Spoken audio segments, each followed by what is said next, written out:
మౌన పోరాటం మౌన పోరాటం. ఇవన్నీ మా అమ్మ తెలివితేటలే. అంతే కదా మరి, ఆ మహాతల్లి ఎంత తెలివిగలదో నాకు తెలుసు. ఎవరావిడ? పేరేంటి? మా అమ్మ పేరు దుర్గా. ఆవిడ్ని నేను ఒకసారి చూడాలయ్యా. ఇప్పుడే చూపిస్తాను సార్, ఫోన్లో ఫోటో ఉంది.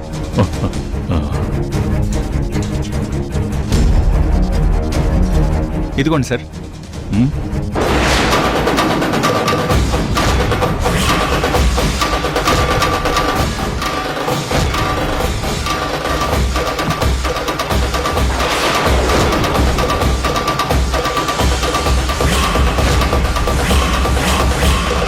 ఏంటి సార్ అలా చూస్తున్నారు? మా అమ్మ మీకు తెలుసా? అసలు ఏదైనా కనపడితే కదా తెలుసు లేదు చెప్పడానికి. ఏమైంది సార్? అయ్యో, స్విచ్ ఆఫ్ అయిపోయింది సార్. నేను ఇందాక ఛార్జింగ్ పెడదాం అనుకున్నాను, మర్చిపోయాను. సరే, అయినా మీరు నాకు ఇంత పెద్ద పోస్ట్ ఇచ్చాక నేను మిమ్మల్ని మా ఇంటికి ఒక్కసారైనా ఇన్వైట్ చేయకపోతే అది అసలు మర్యాదే కాదు సార్. ఫోన్లో ఎందుకు, వీలు చూసుకొని నేనే మిమ్మల్ని మా ఇంటికి పిలిచి మా అన్నయ్యని మా అమ్మని అందరినీ పరిచయం చేపిస్తాను. Okay, it's okay. సార్, నువ్వు మీ సీనియర్ గారికి సీట్ చూపించు. ఓకే సార్, పదండి. Thank you sir.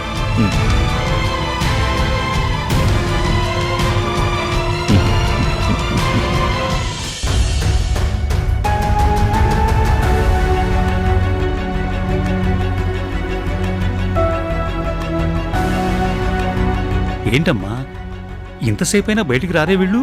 అదే నాకు అర్థం కావట్లేదు.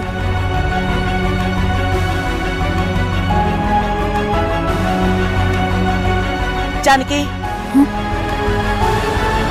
నీకెంత చెప్పినా కూడా నువ్వు మళ్ళీ మొదటికి వచ్చేసావు. నువ్వు మారు.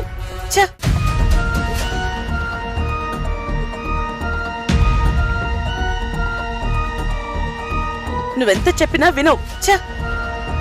అత్తయ్య, ఏమైంది? మీరింకా డ్రెస్ చేంజ్ చేసుకోలేదేంటి? ఏం మార్చుకోమంటావా వంతి? మనం ఇక్కడ ఇంత చెప్పామా? నేనిన్ని మాటలు చెప్పానా? మళ్ళీ లోపలికి వెళ్ళాక జానకి భయపడుతోంది. అయినా ఇంతసేపటి నుంచి నచ్చ చెప్తున్నా, శారీ మార్చుకోమంటే మార్చుకోదు. అయ్యో, ఇదేంటమ్మా? ఇక్కడ అంత ధైర్యంగా మాట్లాడి లోపలికెళ్ళాక భయపడటమేంటమ్మా? అమ్మా జానకి, జానకి బయటికి రామ్మా. వద్దు సార్, మీరు తనని ఏమీ అనకండి.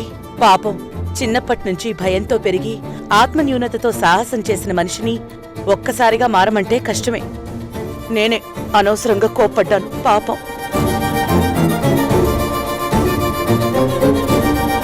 మావయ్యా,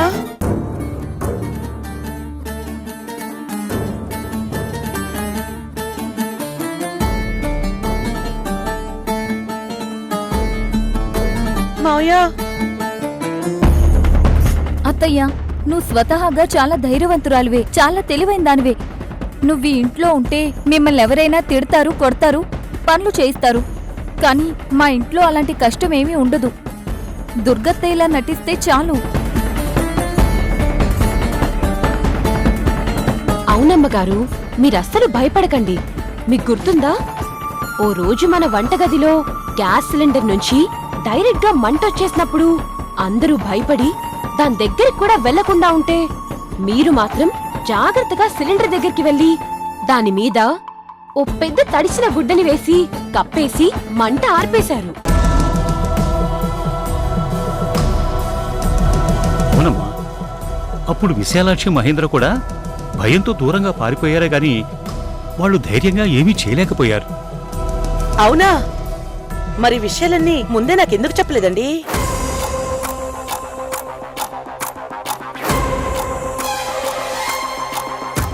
అదేంటమ్మా, ఇది మీకు తెలిసిన విషయమే కదా, మళ్ళీ మీకు చెప్పడమేంటి?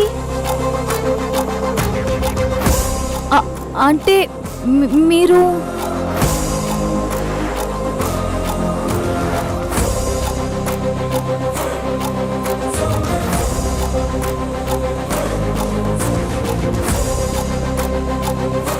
జానకి, మనిద్దరం పర్ఫెక్ట్ గా నటించాం. మన నటన్ని మనవాళ్లే కనిపెట్టలేకపోయారు. అవును దుర్గా, ఇది నిజంగా భలే ఉంది. మనవాళ్లే మనల్ని కనిపెట్టలేదంటే చాలా ఆశ్చర్యంగా ఉంది. అంటే మీరిద్దరూ ఒకరిలా ఒకరు మారిపోయి వచ్చారా? అవును, అవును.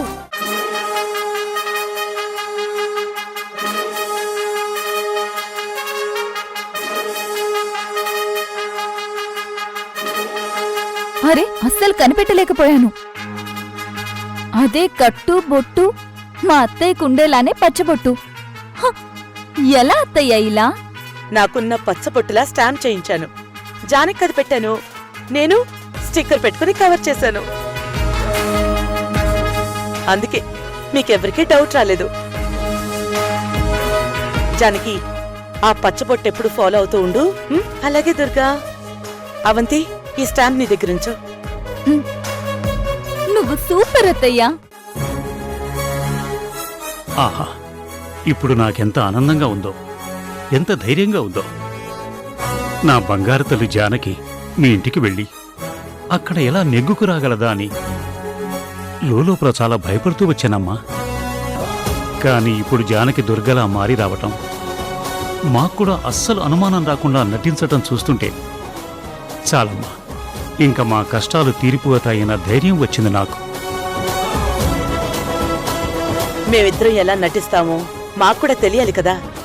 అందుకే మేమిద్దరం కూడబలుకుని ఇలా ఒకరిలో ఒకరు నటించాం. అత్తయ్య, నిజంగా మీరు జానకత్తయ్యలా నటించడం ఈజీ ఏమో గాని జానకత్తయ్య మీలా నటించడం అంత నమ్మశక్యంగా లేదు. కానీ అలా కాన్ఫిడెంట్ గా బయటికి రావడం, నీలాగే నిలబడ్డం, నేను మాట్లాడగానే డైరెక్ట్ గా నా మొహం వైపే చూస్తున్నట్టుగా చూస్తూ మాట్లాడడం, అబ్బా, ఇన్నాళ్లుగా మీతో పాటే ఉన్న నాకు కూడా డౌట్ రాలేదు. గ్రేట్, చాలా గ్రేట్. అవంతి, జానకి నాలా మారినా, నాలాగే చేస్తున్నా ఎక్కడో చోట తప్పు జరిగే అవకాశం ఉంది. నేను వెళ్తోంది కొన్ని జీవితాల నుంచి కష్టాలు తీయడానికి మాత్రమే కాదు, ఒక అమాయకురాలైన 20 ఏళ్ల అమ్మాయి భవిష్యత్తుని చీకటి కాకుండా ఆపడానికి కూడా. మనం చేస్తున్న ఈ పనిలో ఎక్కడ ఏం మిస్టేక్ జరిగినా మొత్తం ప్లాన్ అంతా పాడైపోతుంది. నలుగురి జీవితాలు బలైపోతాయి. ఇప్పుడు ఈ మొత్తం పనిలో నువ్వు చేయబోయేది చాలా కీలకం. నువ్వు చాలా జాగ్రత్తగా జానకిని కనిపెట్టుకునుండాలి. ఎంత ట్రైనింగ్ ఇచ్చినా, జానకి నాలా ఎంత బాగా చేస్తున్నా నువ్వు జానకి వెంటే ఉండాలి. అలాగే అత్తయ్య, నువ్వు చేస్తున్న ఇంత గొప్ప పనికి నేను కూడా చేయాల్సిందంతా చేస్తాను. ప్రతి క్షణం అలర్ట్గా ఉంటాను. ముఖ్యంగా నక్షత్ర విషయంలో, రఘురాం విషయంలో జాగ్రత్తగా అబ్జర్వ్ చేస్తూ ఉండు. వాళ్ళిద్దరూ ఎప్పుడు ఇంట్లోనే ఉంటారు కాబట్టి జానకిని ఎక్కువగా అబ్జర్వ్ చేసే అవకాశం వాళ్ళకే ఉంటుంది. నువ్వేం కంగారు పడక దుర్గా, నక్షత్రం నేను మార్చేస్తాను. నీ కాన్ఫిడెన్స్ చూస్తుంటే నాకు చాలా హ్యాపీగా ఉంది జానకి. సరే, ఇక మనం బయలుదేరదాం. అవంతి, దారిలో గుడి దగ్గర నేను చెప్పిన పని మర్చిపోకు. అలాగే అత్తయ్య, మర్చిపోను. మంచిదమ్మా, జాగ్రత్తమ్మా. భయపడద్దు మావయ్య, జీవితంలో మొదటిసారి మనందరి బాగు కోసం చేస్తున్న ధైర్యం ఇది.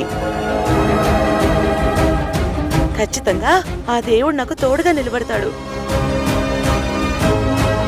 అవంతి సాయంతో నేను గెలుస్తాను. చాలా మంచిదమ్మా, వెళ్ళిరమ్మా. జానకమ్మ గారు, జాగ్రత్తమ్మా. దుర్గా, నా కూతురు జాగ్రత్త. అయినా జానకి, నువ్వు ఆయన గురించి ఏం బెంగ పెట్టుకోకు. నేను ఆ ఇంట్లోకి అడుగు పెట్టిన క్షణం నుంచి వాళ్ళిద్దరినీ నా 2 కళ్ళలా చూసుకుంటాను. నేను కాపాడుతాను. పదండి వెళ్దాం.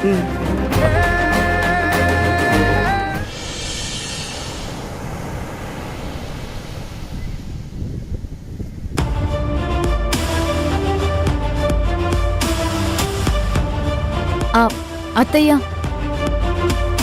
గుడికొచ్చాం, దిగండి. గుడికా? గుడికి దేనికి అవంతి? మనం వెళ్లాల్సింది ఇంటికి కదా.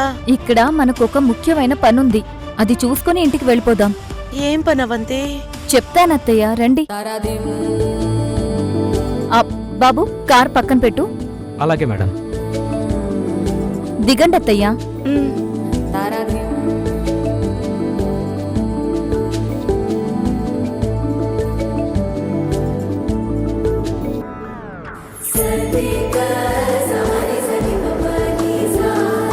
అత్తయ్య, ఇక్కడ ఇంకొక 20 అడుగుల్లో స్టెప్స్ ఉన్నాయి.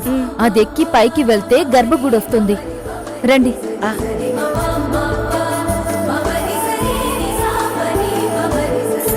ఇక్కడ చెప్పులు వదలండి అత్తయ్య. అత్తయ్య, ఇక్కడ స్టెప్స్ ఉన్నాయి, నేను మిమ్మల్ని పట్టుకోను, మీరే ఎక్కి రావాలి. దుర్గమ్మ, ఎలా ఉన్నావు? నేను బాగున్నాను, నువ్వెలా ఉన్నావు? బాగున్నాను. ఇంట్లో అందరూ ఎలా ఉన్నారు? అందరూ బాగానే ఉన్నారు. వెళ్ళొస్తాను దుర్గమ్మ. మంచిది. అవంతి, పద, టైం అవుతుంది. అత్తయ్య, మా దుర్గత్త ఇలాగే ప్రవర్తించారు.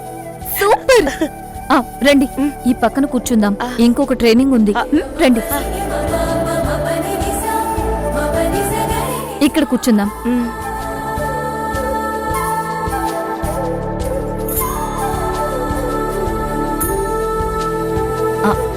అత్తయ్య, ఇదిగో, ఇది దుర్గత్తయ్య సెల్ ఫోన్. ఇదెప్పుడు మీ దగ్గరే ఉంచుకోండి. ఈ ఫోన్ ని పౌచ్ లో పెడుతున్నాను, ఎప్పుడు ఇది క్యారీ చేస్తూ ఉండండి అత్తయ్య. ఏంటి ఇవన్నీ? ఇందాక మనం క్యాబ్ ఎక్కే ముందు దుర్గత్తయ్య తన సెల్ ఫోను అన్నీ ఇచ్చింది. ఓ, దుర్గా భలే తెలివిగలది. అత్తయ్య, ఒక్క నిమిషం. అత్తయ్య, దీన్ని మైక్రో బ్లూటూత్ అని అంటారు. దీన్ని చెవిలో కొంచెం లోపల పెట్టుకుంటే ఎంత దూరంలో ఉన్నా నేను మీతో, మీరు నాతో మాట్లాడుకోవచ్చు. ఇది మీ చెవిలో ఒకటి, నా చెవిలో ఒకటి. తీసుకోండి అత్తయ్య.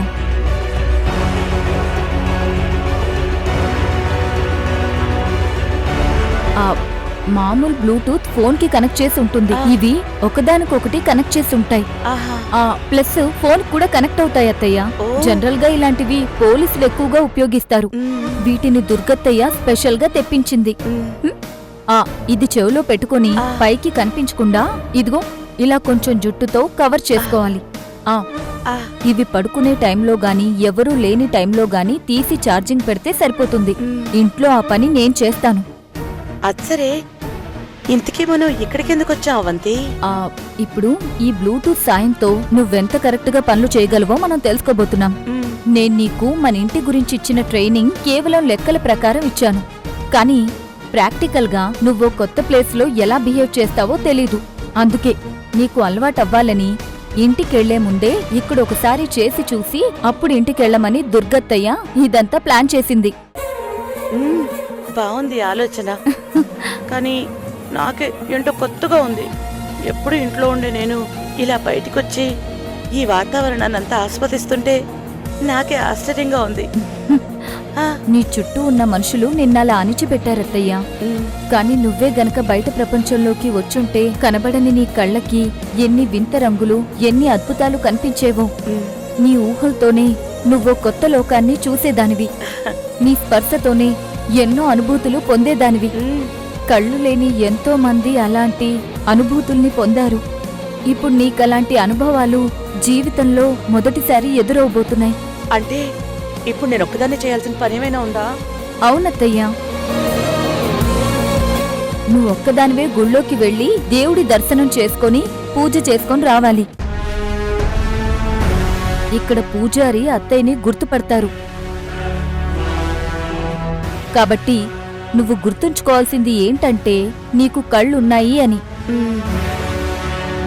ఇంకా బాగా గుర్తుంచుకోవాల్సింది ఏంటి అంటే కళ్ళున్న వాళ్ళు ఏదైనా వస్తువుని గాని మనుషుల్ని గాని తాకేటప్పుడు వాళ్ళ చెయ్యి ఎటు వెళ్తుందో వాళ్ళ కళ్ళు దానికంటే ముందే అటువైపు చూస్తాయి. కానీ కళ్ళు లేనప్పుడు కళ్ళు ఎటో చూస్తాయి, చెయ్యి మాత్రం ఇంకో వైపు వెళ్తుంది. అలా చేస్తే నాకు చూపు లేదనే విషయం ఎదుటి వాళ్ళకి తెలిసిపోతుంది. కాబట్టి నా చేతికి కళ్ళకి మధ్య సంబంధం ఉండాలి, అంతేనా? కరెక్ట్ అత్తయ్య. ఇది నువ్వు నా చేత చాలా సార్లు చెప్పించావు, చేయించావు. కానీ తెలియని మనుషుల మధ్య చేయలేదు కాబట్టి ఒకసారి చేసి చూద్దాం. ఆ పూజారి గారు ఏ చిన్న అనుమానం లేకుండా ఉంటే మనం ఆల్మోస్ట్ సక్సెస్ అయినట్టే. సరే, నేను వెళ్ళొస్తాను. ఆగండి అత్తయ్య, ముందు నేను ఫోన్ చేస్తాను. నువ్వు నీ చెవిలో ఉన్న బ్లూటూత్ మీద వేలుతో నొక్కిపెట్టు, అది ఆన్ అవుతుంది.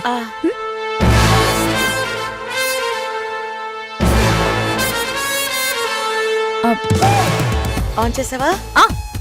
అత్తయ్య, రింగ్ అవుతుంది, నొక్కు. ఇప్పుడు ఆన్ అయిందా? వినిపిస్తుంది. ఇప్పుడు ఆ పక్కన షాప్ దగ్గరికి వెళ్ళి రైట్ సైడ్ సరే, ఓకే. కొబ్బరికాయ తీసుకొని దేవుడి ముందుకి వెళ్ళండి. సరే, వెళ్ళండి అత్తయ్య, లేవండి. ముందు స్టెప్స్ ఉన్నాయి, జాగ్రత్త. ఉన్నాయి, డబ్బులున్నాయి. స్టెప్స్ ఉన్నాయి అత్తయ్య, జాగ్రత్త.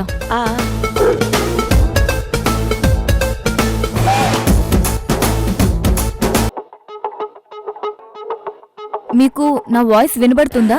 వినబడుతోంది. ఓకే. ఇప్పుడు మీరు మీ ఎడం వైపుకి తిరిగి తిన్నగా వెళ్ళండి.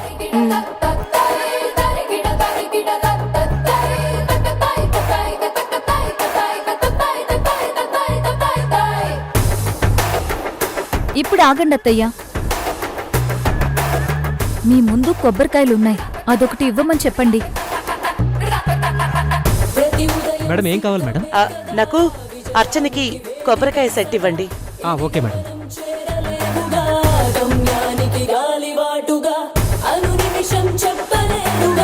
ఇదిగోండి. ఎంతైంది? 50 రూపాయలు మేడం. మీకు ఎదురుగా 2 అడుగుల దూరంలో షాప్ వాడున్నాడు. కొంచెం ముందు కొంగి వాడికి డబ్బులు ఇవ్వండి, లేదంటే వాడికి అందవు. ఇదిగో బాబు. సరే మేడం.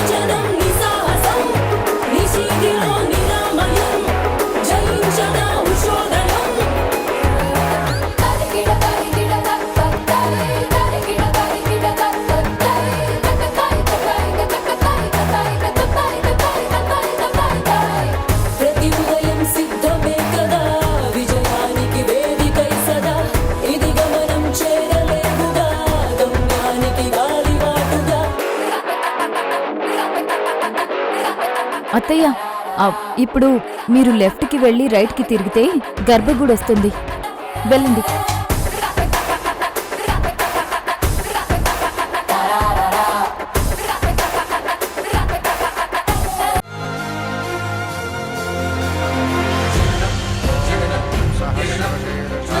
పంతులు గారు,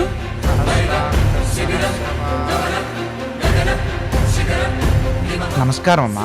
నమస్కారం అండి. అర్చన ఏమైనా చెయ్యాలమ్మా? అవును పూజారి గారు, ఇదిగోండి స్వామివారి పేరు మీద అర్చన చేయండి. అలాగేనమ్మా. ఓం శ్రీరామ రామ రామేతి రమే రామే మనోరమే సహస్రనామ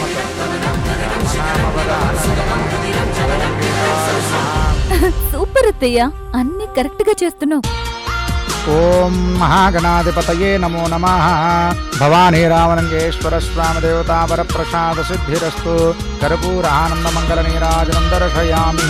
శతమానం భవతి శతాయు పురుషేంద్రియే ఆయుష్యేంద్రియే ప్రతిష్టతి. యజమానస్యాః మనోవాంఛా. అత్తయ్య, పూజారి గారు కరెక్ట్ గా మీ ముందుకే హారతి తీసుకొస్తున్నారు. శ్రీరామచంద్రస్వామినే నమో నమః. సర్వోపచార పూజాం సమర్పయామి. కర్పూరానందమంగళ నీరాజనం దర్శయామి. నమస్కరోమి. సూపర్ అత్తయ్య. ఇదిగోండి అమ్మా, తీసుకోండి. అత్తయ్య అత్తయ్య శటకోపం పెడుతున్నారు, దండం పెట్టుకొని తల వంచండి. ఓం శతమానం భవతి శతాయు పురుష శతేంద్రియే ఆయుష్యేంద్రియే ప్రతిష్టతి. అత్తయ్య ప్రసాదం ఇస్తున్నారు, అక్కడే నిలబడండి. అమ్మా ప్రసాదం తీసుకోండి, జాగ్రత్త అమ్మా. పంతులు గారు కుంకుమ ఇస్తారా? అలాగేనమ్మా, దీర్ఘసుమంగళి భవ. వెళ్ళొస్తానండి. అలాగేనమ్మా.